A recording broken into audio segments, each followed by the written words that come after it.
Hi అండి. Sunday అండి ఈరోజు స్పెషల్గా వచ్చేసి మా అమ్మగారు చేశారు. రొయ్యలతో బిర్యానీ చేశారండి. మా బ్రదర్ తీసుకొచ్చారు రొయ్యలు, పెద్ద రొయ్యలు. వాటితో బిర్యానీ చేశారండి మా అమ్మగారు. నేను, మా అమ్మాయి, మా మా హస్బెండ్ మేము పార్క్కి వెళ్ళాము. పార్క్కి వెళ్ళి అలా ఒకసారి రామ్మ అని ఇంటికి ఫోన్ చేసింది. మా అమ్మగారు వాళ్ళు పార్క్ రాలేదండి. రాకపోతే మేము వెళ్ళాము. ఎందుకో అనేసి మామూలుగా అనుకున్నాము. ఎప్పుడప్పుడు మా అబ్బాయిని చూడడానికి వెళ్తూ ఉంటాం మేము. అలా అయితే ఏం చేశారంటే మా అమ్మగారు ఈ రొయ్యలతో బిర్యానీ చేశారు. చిట్టుముచ్చారు బిర్యానీ అంటే చాలా బాగుందండి అది. మా తమ్ముడు ఏం చేశాడంటే, మా హస్బెండ్ ఎక్కువ మటన్ తినరండి, అందువల్ల చికెను ఫ్రై కాకుండా ఇగురు కాకుండా పెట్టించాడు. మటన్ మాకండి మటన్ కర్రీ ఇగురు గ్రేవీతో ఉంది కదండి.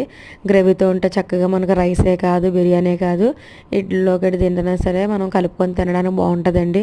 అదే ఫ్రై అయితే ఉట్టినోటిని కూడా తినేవచ్చు, మనం చారు పెట్టుకుంటే సరిపోద్ది.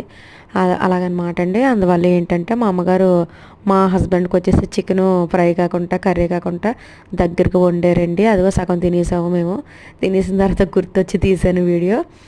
బిర్యానీ కూడా తినేసామండి మేము. చాలా టేస్ట్గా ఉంది. చిట్టుముచ్చాలు బిర్యానీ మట్టుకి వారేవా అన్నట్టు ఉందండి. కొంత ఫంక్షన్లోనే కాటన్ అది జావ అయిపోయినట్టు ఉంటుందండి. నాకు చిట్టుముచ్చాలు బిర్యానీ అంత బాగా తినబోద్దు. నార్మల్ బియ్యంతో కానీ, బాస్మతి రైస్ కానీ అయితేనే బాగుంటుందండి. దీంతో బాగానే ఉంటుంది కానీ ఎక్కువ జావ అయిపోయినట్టు ఉంటుందండి.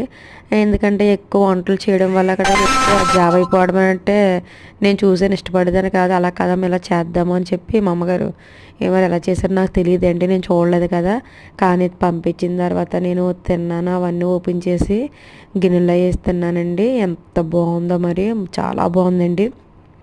నాకు మళ్ళీ చిట్టుముచ్చాలు బిర్యానీ తినాలనిపించిందండి. చాలా అంటే చాలా బాగుందండి. మీరు ఎలా చేసుకుంటారో నాకు కామెంట్ చేయండి. మాది మటన్ కర్రీ కూడా మరి అద్భుతంగా ఉంది. మటన్ అయితే మా తమ్ముడు వండాడు, చికెనుని బిర్యానీ అయితే మా అమ్మగారు వండారండి. మరి పొడి పొడిలాడుతూ ఎంత బాగుందండి. బోల్డ్ రైలండి.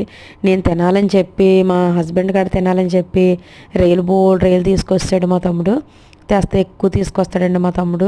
ఎక్కువగానే తప్ప తక్కువ ఏమి తెచ్చుకోము, ఎందుకంటే అందరు తినేవాళ్ళమే కదండి. అందరు తిన్న తర్వాత కదా ఏదైనా సరే, మేమే కాదండి, ప్రతి ఒక్కరు కూడా ఎక్కువ తినండి. తిండి అయితే మట్టికి యాక్చువల్గా చెప్పాలంటే నేను నైట్ భోజనం చేయను ఎక్కువ, ఇంకా తప్పలేదు తినేసాను శుభ్రం. మేము కూర్చొని భలే తినేసాం. మరి నాకు మటన్ కర్రీ, చికెన్ కర్రీ అన్నిటిలో కంటే బిర్యానీ బాగా నచ్చింది.